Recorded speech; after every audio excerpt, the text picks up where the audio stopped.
It's a part of a very, very long comment. You don't see the eye comment. It's actually from GameSack. Okay, story time. This might make my comment way too damn long as I've never told it publicly. But it's been long enough, I think. So as I was creating the video files for my first Blu-ray, Screenwave put out the first AVGNX Blu-ray. Screenwave offered to do my Blu-ray as well, including the encoding and authoring. So I said okay, but on one condition, that I supply the video and audio files that I personally compressed. Blu-ray have different types of codecs. There's MPEG 2, which is the worst. Then there's AVCHD, H264, that's a good one, I like that one, and VP9, which is rarely used. I created very specific AVCHD files and AC3 audio files, MIDI and 5.1 surround, so I sent my files to their guy. As he said, he'd have no issue incorporating them. Well, he did. He couldn't use them. I had also sent him the uncompressed ProRes video files just in case, so he made MPEG 2 versions of all my videos and authored a Blu-ray and sent it to me to check. Oh my god, it looked hideous. MPEG 2 is what they use for DVD, mind you, and for Blu-ray it needs a ton of bandwidth just look almost acceptable. Only the earliest studio... oh, I missed a line. Crap. Rewind. So he made MPEG 2 versions of all my videos and authored a Blu-ray and sent it to me. Wait, I didn't miss that line. False alarm. Fast forward.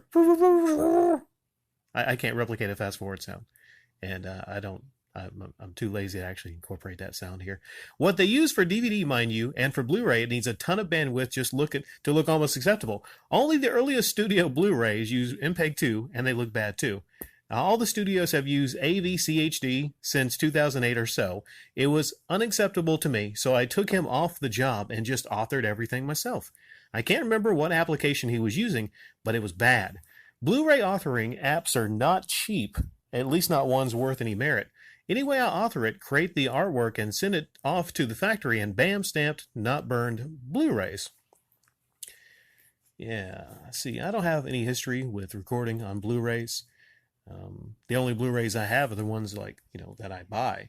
But when it comes to DVD, when DVDs got really cheap, I burned so many freaking DVDs.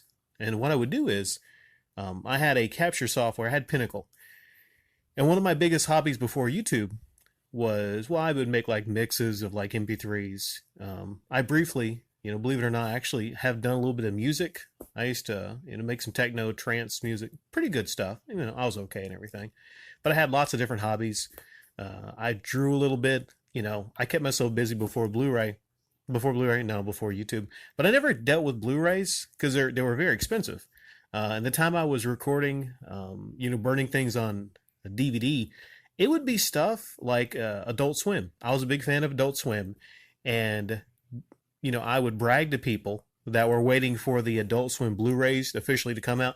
Aqua Teen, C-Lab 2021. I would brag to everyone I knew. I'm like, oh, I got it right now. I got the whole season. So they'd be like, what? I would actually, and it wouldn't have the fancy artwork or everything. I wouldn't, create the actual DVD and everything. But there was something, I'm sure they have better versions of it. It was like an etch. You would get these special discs where you could etch images on there. It would fade away after time, so it was a JIP. But I would create these, and it'd be I have little menus. I'd use Nero Burning ROM. I'd have little menus. It's very simple, and I'd have the back screens, and I custom make these DVDs. And I used MPEG 2. I would try to use a lot of different things, but MPEG 2 actually looked good for that. Although the quality of, the actual file on the DVD, because I would have to compress it, would look crap compared to the actual file itself. And I would always be looking for better ways. But, there's only so much space on those DVDs that I was using. So it would look kind of crappy. Another thing I would do, that's a story I'll save for another day. But yeah, it was a fun hobby. I had a hard drive that was just filled to the gill with all these episodes of C-Lab 2021, Aqua Teen Hunger Force, Moral Oral. I didn't like that one that much. All the Adult Swim shows, Robot Chicken, and then I'll make these custom DVDs, and it was very, very fun. As in your case, I would say, Yeah, and I just want to go on a sidetrack because I'm clearly, like I'm looking at this comment, I'm clearly not the guy to really respond to this comment correctly. But I will say in your story, sometimes, as you learned, if you want something done, you just got to do it yourself. You just got to do it right. Yep. But yeah, I'm sure you have really high quality Blu-rays. I don't like the Patreon, man. You know, I'll be honest. I don't like the Patreon.